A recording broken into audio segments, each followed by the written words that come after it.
Welcome to the Rainmaker Multiplier on Demand, a podcast for leading financial professionals, or rainmakers, and their teams that offer support for securing a successful future. From marketing help to staffing structure, listen and subscribe for actionable insights from advisors and skilled professionals alike. Welcome, everyone, to the Rainmaker Multiplier podcast. And I'm Jason Smith, and I have a friend of mine, Mike Abramowitz, today. And he is a friend that I met in a group that I've introduced some of you to in the past, Front Row Dads. It is family men with businesses, and said that way for a reason. Family Men with Businesses, one of my favorite podcasts, and a group that I'm involved in. And Mike and I met there, and really blew me away with some of the innovative things he was doing with outsourcing work through like virtual assistants and utilizing AI and Chat GPT for lead generation through these virtual assistants, among other things. So welcome to the podcast, Mike. Thanks for joining us. Hey, thanks for having me, Jason. And yeah, Front Row Dads has been a game changer for me and so many others. So if you're listening and you haven't at least checked it out, if you're a dad, you should go check out Front Row Dads. And if you are not a dad, but do know someone, you should recommend someone there if they're a good dude. At least don't recommend knuckleheads to Front Row Dads, but if they're a good dude, send them over. Exactly. Yeah, awesome. So, Mike, I'm actually going to read a little bit about your background, just to kind of bring everybody up to speed. So, Mike, Mike's, an author and a speaker and a coach and philanthropist, and, give a little bit of background. He's written 9 books. 2 were number 1 on Amazon as bestsellers. He's been featured in both local and national media for achievements in his efforts to feed the homeless through PB&J for Tampa Bay initiative, which provided over 100,000 meals since 2015. Congrats to you, Mike. That's so cool. Says a lot about your character. Life took a dramatic turn for Mike and his wife, Lindsay, on December 31st of 2020, when their son, James, was born, weighing 1 pound, 4 ounces. After 254 challenging days in NICU, they could finally bring James home. This experience has prompted Lindsay to become full-time medical mama, leaving her professional career behind. Despite these personal trials, Mike's strong business acumen allowed him to net 6 figures during those 8 months, all while being there for his family. To make up for Lindsay's loss of income and recognizing the struggles of other entrepreneurs, Mike employed his expertise in automation, delegation, and systemization, and became a partner with the company Better Than Rich. And Mike, that's a lot of what we talk about in the Rainmaker Multiplier, is multiplying yourself as the rainmaker by putting the right people, the right processes in place, to be able to do things that you want or need to do. An example in your case, 254 days in NICU, taking care of your son and your family and your wife. Just kudos to you for being able to step up and put those processes in place and those people in place that you needed to. And so that's what I'm excited about. And a little bit more of like, since he's transformed the lives of hundreds of entrepreneurs, and that's why I invited him on this podcast today, offering them tools to maximize their time and efficiency. His operator to owner program is a testament to this, teaching students to leverage a team of virtual assistants and streamline business operations. These strategies honed during Mike's personal adversities are now aiding countless others.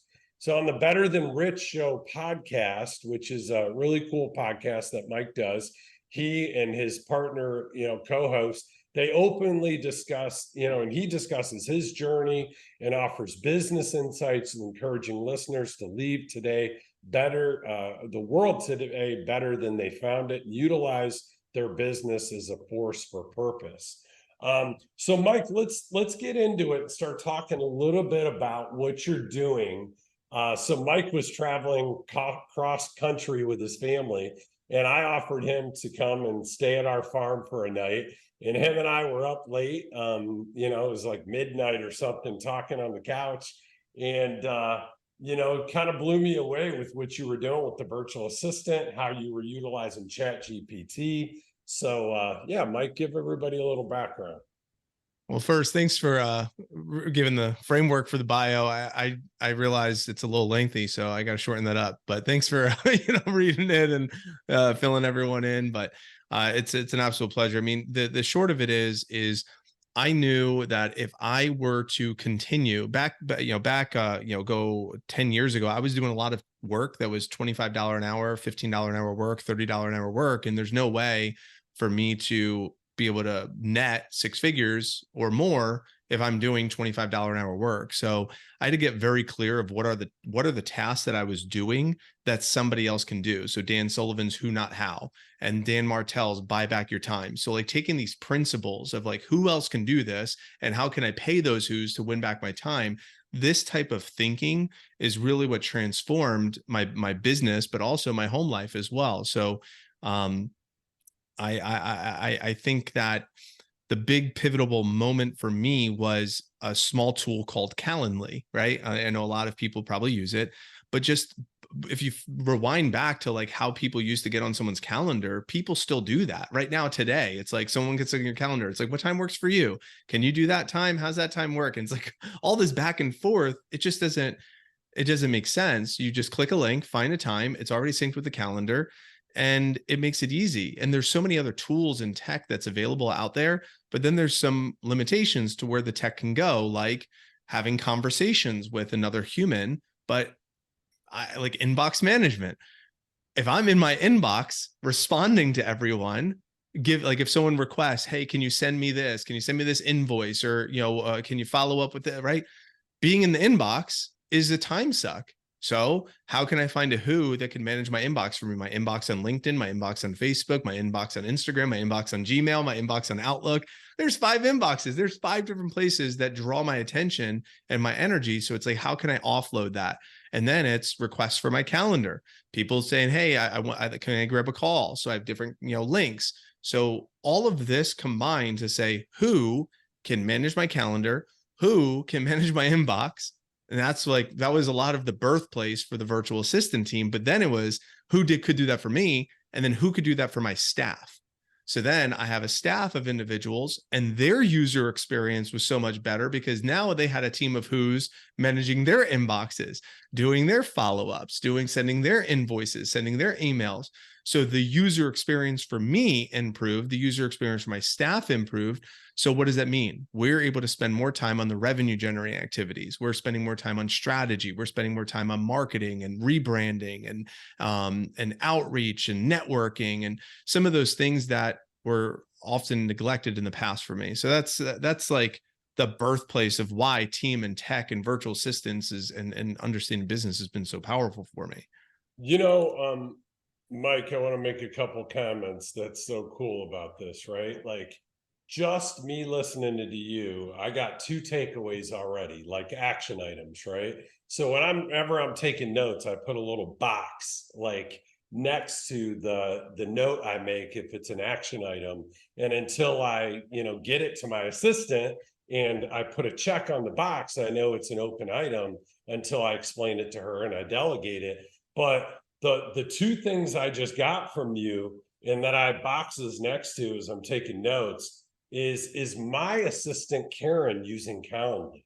The funny thing is like we teach using Calendly when we do virtual seminars and like having people book, a free consultation, or we call it a fit call, to make sure they're a right fit for us, we're a right fit for them, etc. So we use that in that capacity when we're doing marketing, when we're doing virtual seminars. But what's crazy about it is I don't know if my own assistant is using Calendly. And I know that is such an awesome tool for efficiency. So that's an action item out of just what you were just talking about. The second one that I wrote down is my COO at JL Smith, we run on EOS. He's the integrator, so basically everybody reports up to him. And I've been saying to him, man, we need to hire you an assistant, blah, blah, blah. I kind of like push back. He's a little bit of a, Dan Sullivan would call it a rugged individualist. A lot of stuff he just would rather do himself because he feels like he'll do it faster or whatever. But so I haven't been able to get him over the hump to hire a full-time assistant, but getting him a virtual assistant, I think just to manage his inbox in general, because I notice he's struggling with getting back on time, and all these inboxes. So awesome that I got 2 takeaways, right away. The one thing I want to say to the listeners is, there's 2 specific groups that I think are going to get the most benefit about thinking about the utilization of this virtual assistant and how they would utilize it. One group is the smaller business owner, entrepreneur who maybe doesn't have much of a staff yet. And, they're a little bit hesitant of pulling the trigger on a bigger, on a $50,000, $60,000, $70,000 expense to hire a full-time qualified assistant on their staff, right? So that would be one group that like money conscious, maybe smaller, not a lot of a big team, very small team, and they're hesitant. And maybe this is a stepping stone, with the virtual assistant to get some of the $15, $20 an hour work off their plate. The second group that is listening to this that I think really needs to pay attention is those that are running a bigger practice and they're doing a lot of outbound marketing and they want to add another layer of marketing to their business of diversification and how they could outsource some of that outbound marketing utilizing the virtual assistant. And so I think we'll kind of talk more about both of those groups and how this is applicable to each. 100% agree. The first group specifically, if you think about it, there's like this perfectionist mindset and also this control, like no one else could do it better than me, right? It's like, oh, no one else could do it better than me, which is true. But Dan Martell says 80% done by somebody else is 100% awesome. So taking the concept of his 10-80-10, 10% started, I'm going to start it. I'm going to record myself starting it and doing it a little bit. And then that middle 80% you're going to do. And then the last 10%, I'll just kind of fix and repair and put my finishing touches on it. But that 80% in the middle, if I could have who's doing the 80% in the middle for my lead gen and prospecting, the 80% in the middle for my marketing, the 80% on my social media, the 80% on my on payroll, the 80% on inbox management, the 80% on customer service requests, internal communications, database updating, creating reports, managing my appointments and my schedule, researching prospects, right? Doing social media engagement. There's a dozen 80% that are happening by other people. And that 80%, all of that is, you could call it $15 to $20 an hour work, but what does that free me up to do? It frees me up to start the first 10% of those projects, and it frees me up to do the 10% at the back end of the other end of those projects. But that 80% in the middle, instead of me doing it, what am I now freed up to do? And anybody that says, I want to be in control, well, now you get to be in control of the things that are $200 an hour activities like strategy or innovation or systems design or mentorship, leadership, spending more time with your family, for crying out loud. Go take your family on a trip, pick up a hobby, go read more, travel more, do something else that's not that middle 80%. Because what's more important to you, being in control of the 80%? Or having time, location, and money freedom to be able to enjoy being what it means to be a business owner. So that's what I would say to that first group. Yeah, I love what you're saying there. It's how I live my life. And so, I always, and I love the idea of, and so I want to repeat it for everybody, is just doing, and man, I live by mobile assistant, copy talk, those dictation, or it doesn't matter, whatever dictation system you use. I use mobile assistant. And so basically you call and you just dictate your vision, right? And so for me, I'm dictating think with the end in mind, right? We all have heard that so many times. And so if we think with the end in mind, what does that ideal outcome look like of what you're trying to accomplish? So give them your vision in detail of what that end like outcome looks like.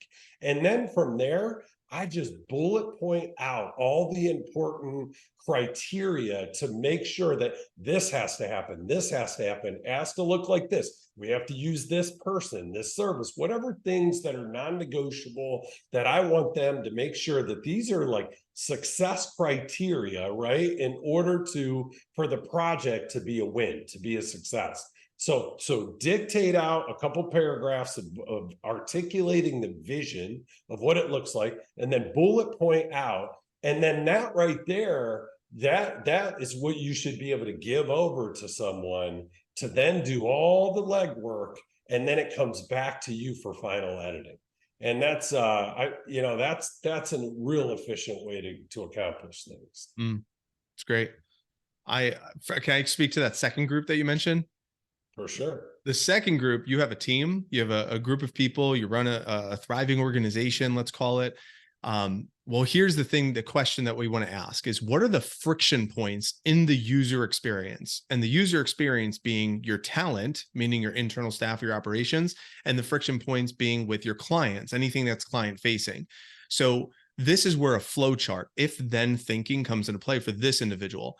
If the client needs blank, then they get blank, right? So it's like just going through that. If an internal staff member asks a question, then they should go to this platform to ask their question. So this if-then logic and creating a flow chart of the ideal user experience that reduces friction is really what I would invite. And then any of those friction points, what's a friction point?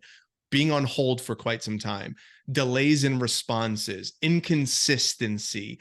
These are ideas. This is the E-Myth, Michael Gerber. I mean, just some simple best practices, but it's like, what is the user experience that has friction points? And then how do we not only smooth it out, but create raving fans within our internal staff and raving fans from our clients by over delivering? So figuring out what the pain points are, and then smoothing the pain points, and then actually making them gifts for your internal staff. So there's something called a playbook or a standard operating procedure or an SOP. So what I would recommend to this group is have some sort of standard operating procedure, some sort of playbook that is exactly what the ideal user experience looks like. It's documented, or it's in a video. You just record a video, or you say, this is what I want it to look like.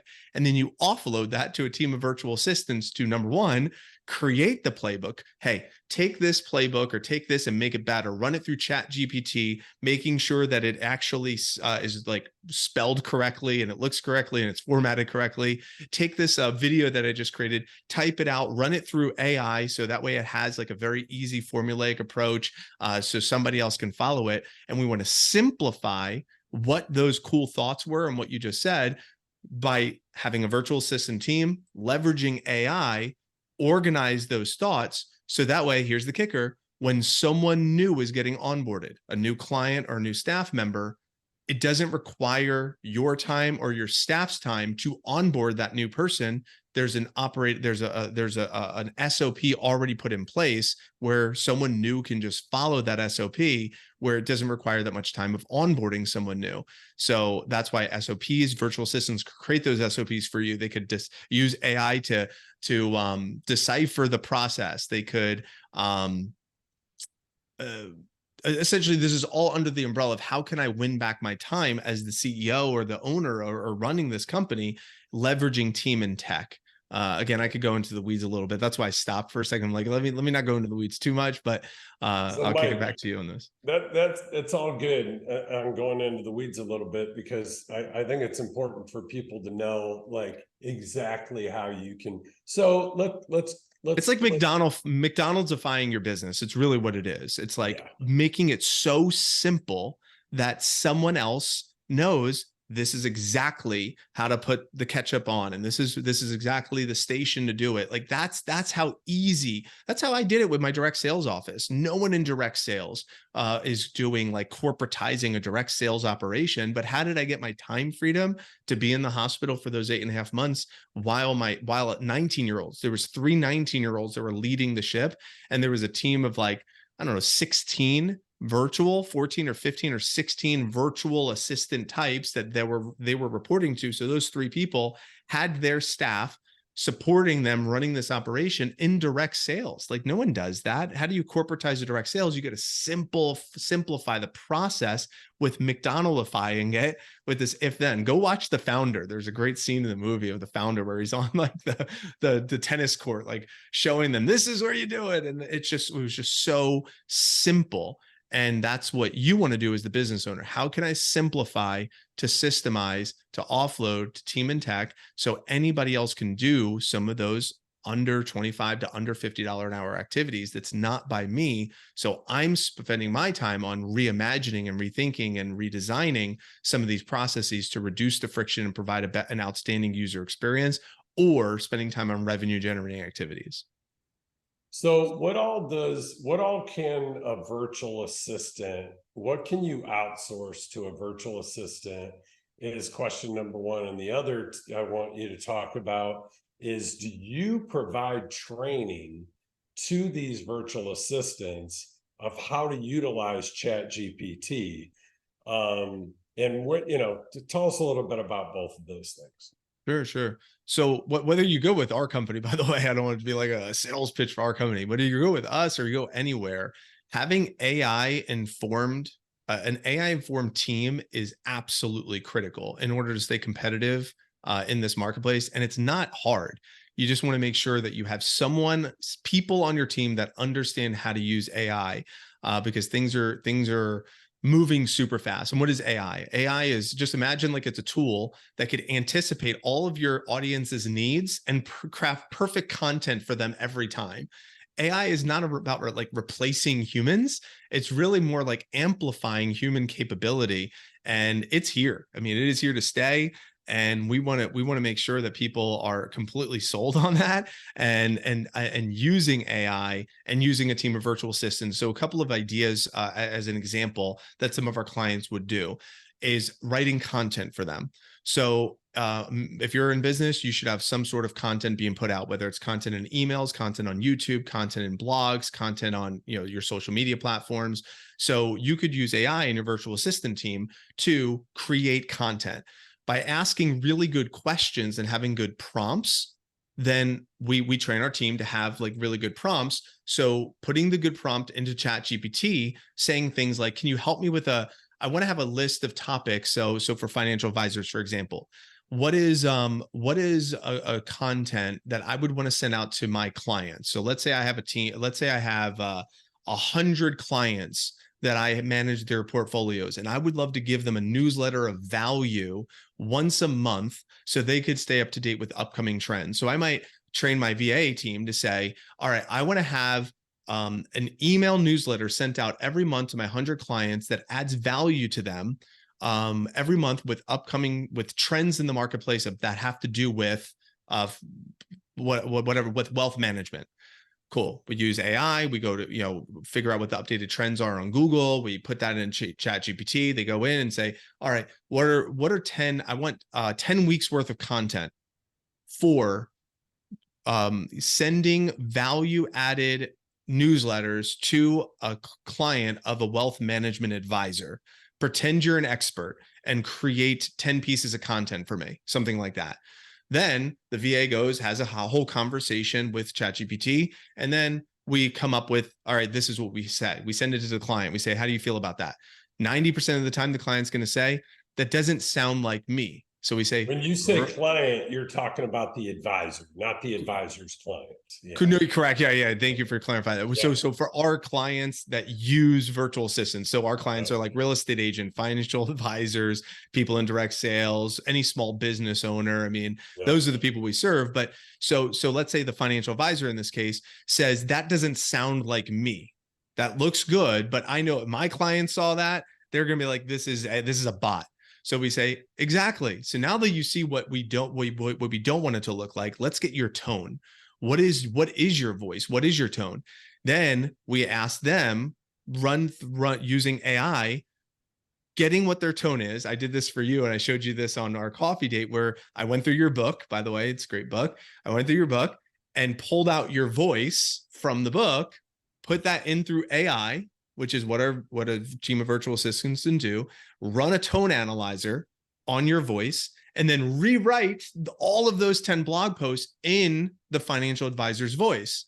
Then the VA would bring that back to the financial advisor and say, look at the comparison. This is just a bot, but this is a bot using your tone. How does that one feel? And then more than likely 90% of the time, they're like, wow, that's scary. Like, that's pretty creepy, but it's pretty spot on. So if I'm a financial advisor that hasn't written a book, right? What's the way that you can get what's the best way to get my tone so it sounds like me? How I write, how I talk. There's two ways that we do it. Number one would be having a video that they've done, a transcription of that video. So we could take a transcription of a video of them talking on YouTube or recording, or if they were on a podcast or doing a guest lecture, anything like that, take the transcription. Option number two is if they ever wrote a long form social media post, some sort of long form social media post, we'll take several of those, and find the tone from any of those posts. Option three is if someone doesn't have long form content put out, well, guess what, Jason?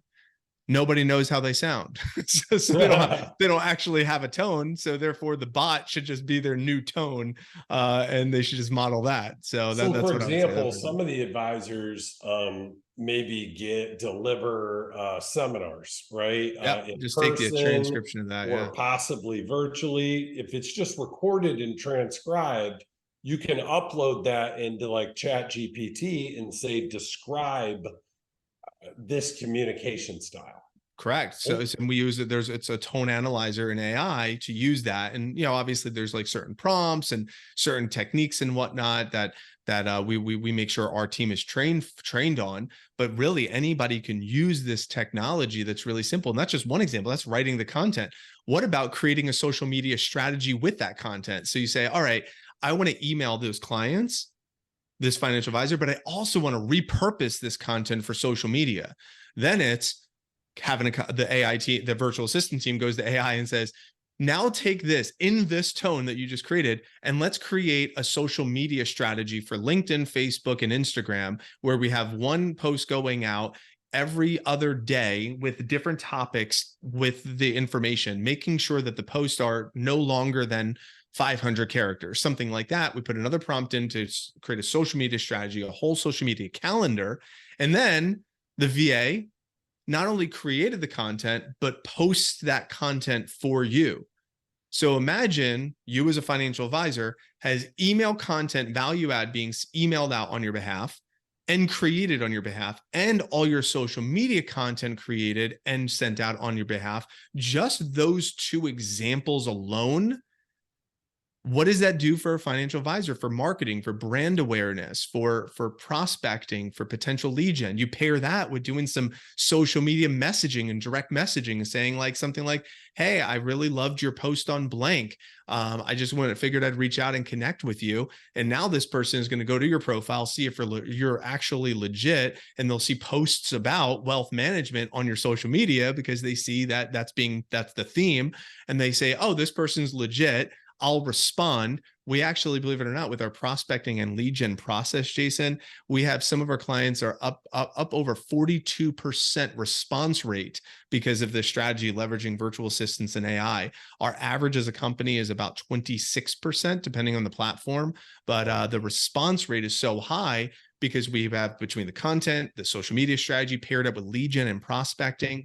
But the business owners just got to sometimes let go, like get out of the way, like not be so control freak, and also the avoidant of this AI and delegation stuff. Team in tech, man, it's here to stay, and it's so valuable.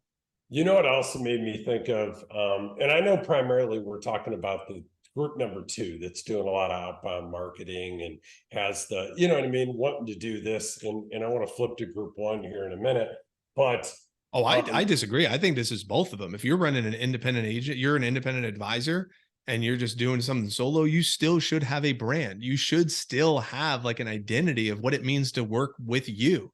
What Yeah. makes you different than all the other thousands of advisors that or wealth managers that a client can go find? Why you versus them? Yeah, maybe your firm and your company or your brokerage is amazing, but why are you amazing? What does it mean to work with you?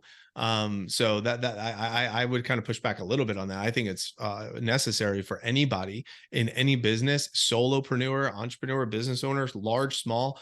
You need to have an identity of what it means to work with you. What is your voice? What is the brand of your name?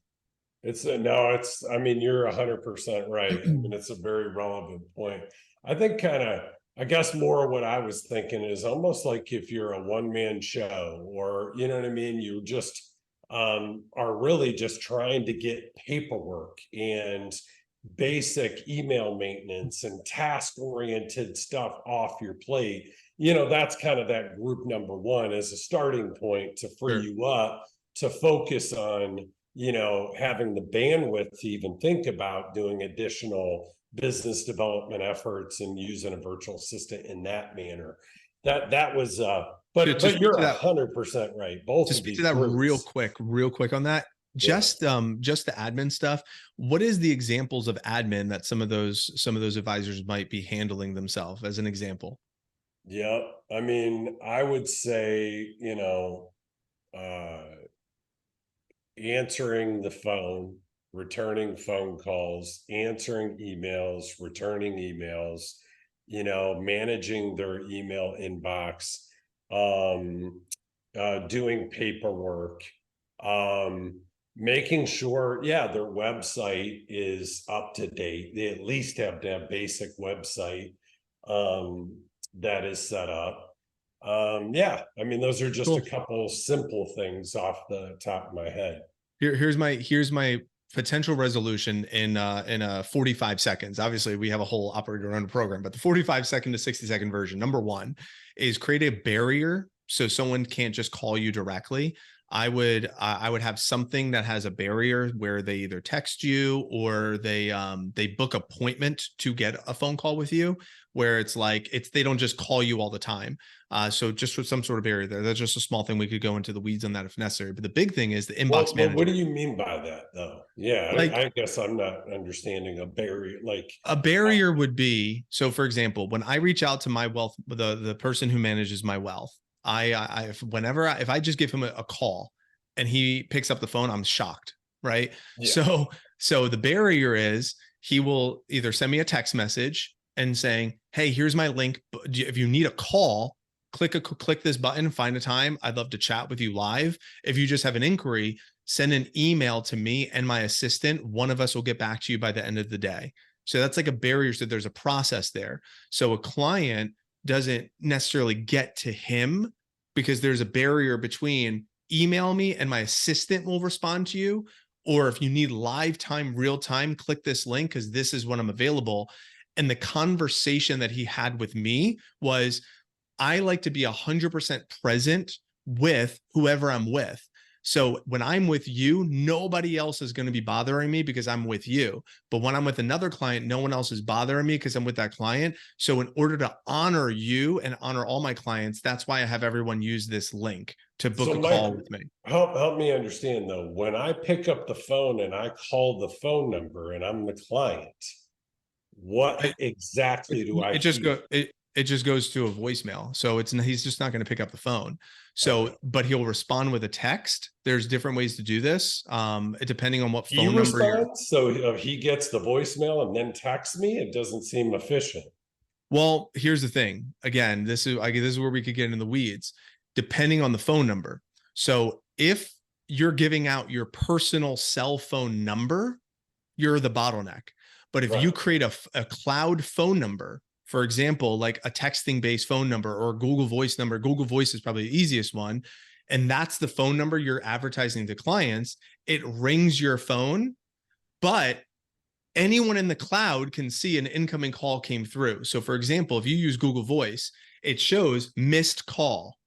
And especially if all your clients are saved, then the financial advisor can see the missed call, but also whoever's managing the financial advisor's Google Voice inbox, which would be a virtual assistant, would also see missed call. So the virtual assistant can get the notification missed call and then responds and says, hey, so sorry. I'd love to get back to you as soon as possible. I'm with a client right now. If you need to get a time with me, book a call here, or if you need to email me here, and my assistant will get back to you right away. Or if the assistant is trained, they could just go back and forth and have the conversation there. That's what I mean by a barrier. Too many people use their personal cell phone, and that personal cell phone becomes the bottleneck. So or even an office number versus like a typical, right? Something is a barrier there. Again, we could go into the weeds of like, okay, how do you set it up? But what's the second and third question? I think that's what I was looking for. The last piece of that is the assistant who's managing the inbox. They respond as the assistant.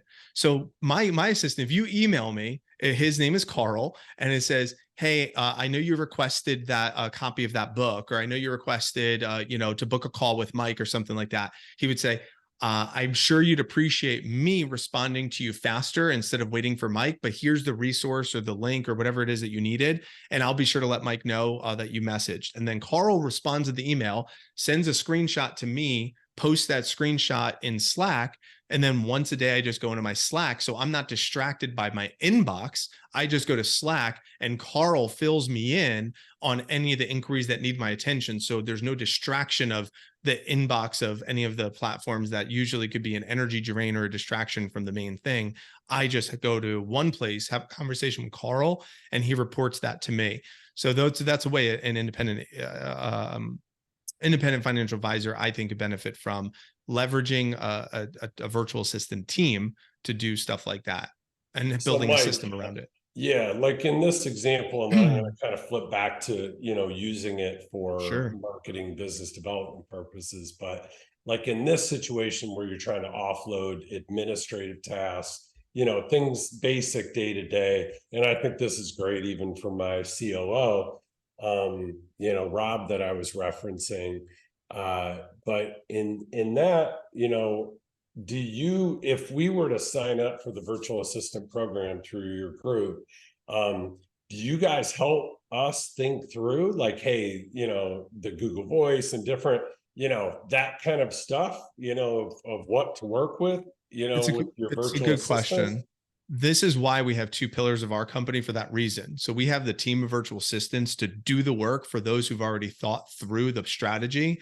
And then we have the coaching pillar, which is more of operator to owner, which is let's use that as coaching to reimagine some of the processes. So the virtual assistant services is a team of doers, and our operator to owner coaching program is, hey, if you need help reimagining some of your processes and rebuilding some stuff, we can almost like a done with you type of coaching setup, because there's a lot of business owners that only need the done for you service. Here's virtual assistants, take care of all of my tasks. But then there's other business owners that are like, I need to reimagine some of my processes. Like, how can I do that? And that's why we have that second pillar that has been really helpful for a lot of individuals. So, because obviously it takes our time, and if they're just paying for the service, we give them the service, but if they need our time and our coaching, and so we have like a mastermind, live Q&A, weekly calls, private coaching sessions. We have a whole curriculum. There's a library of Q&A of over 100 questions and answers that they could just go to. So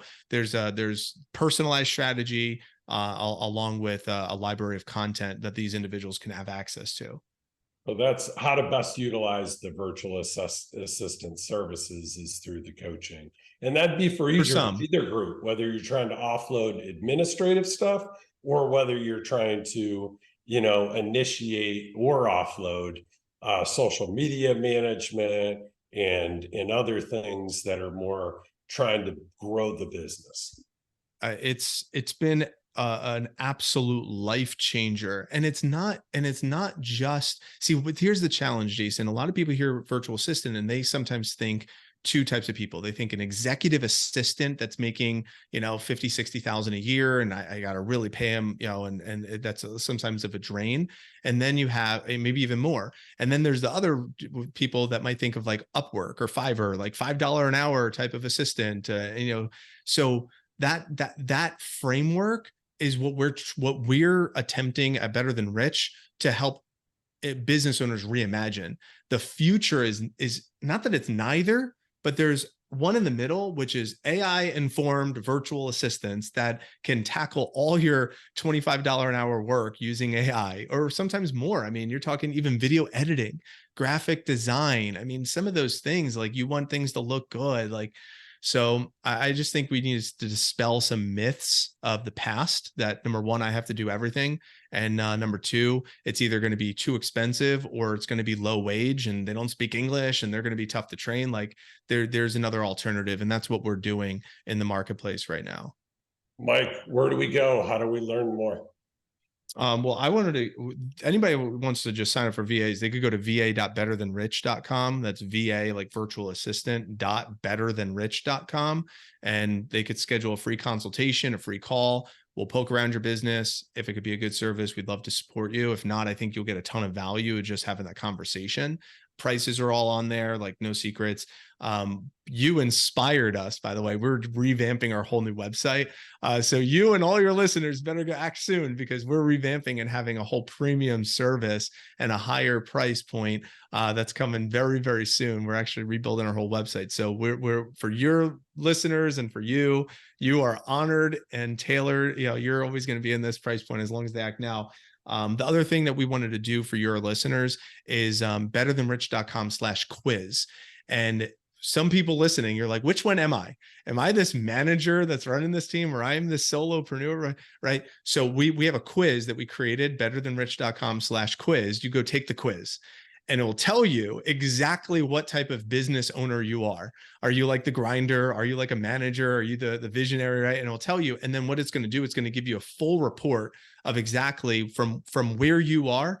This is how you could use virtual assistants. These are the tools that you could use for your business specifically. So That's based awesome. on where you're at, you'll get a report, and then we're going to have some videos that we'll be able to send you as well to kind of help you on your journey. So we just want to add value to this this demographic as much as possible. And if it makes sense to, like, you know, be on behind the paywall with some of the services, great. But the quiz is a free resource that we wanted to give to all your listeners. So betterthanrich.com/quiz is where you can take that. And then you'll get a bunch of resources sent your way, depending on what style you are. Awesome. Thank you so much for being on with us today, Mike. Appreciate you, buddy. This is so much fun, Jason. You're a great. I want to have you as a friend for the whole next chapter of life. So anything I could do for you to just honor our friendship for the future, that would be amazing for me. So that's the best gift. Right back at you. All right. Thank you all, and we'll see you on the next episode. Thanks for tuning in. This podcast was brought to you by C2P, an organization whose purpose is to educate, train, grow, and support holistic financial advisors so families can achieve true prosperity.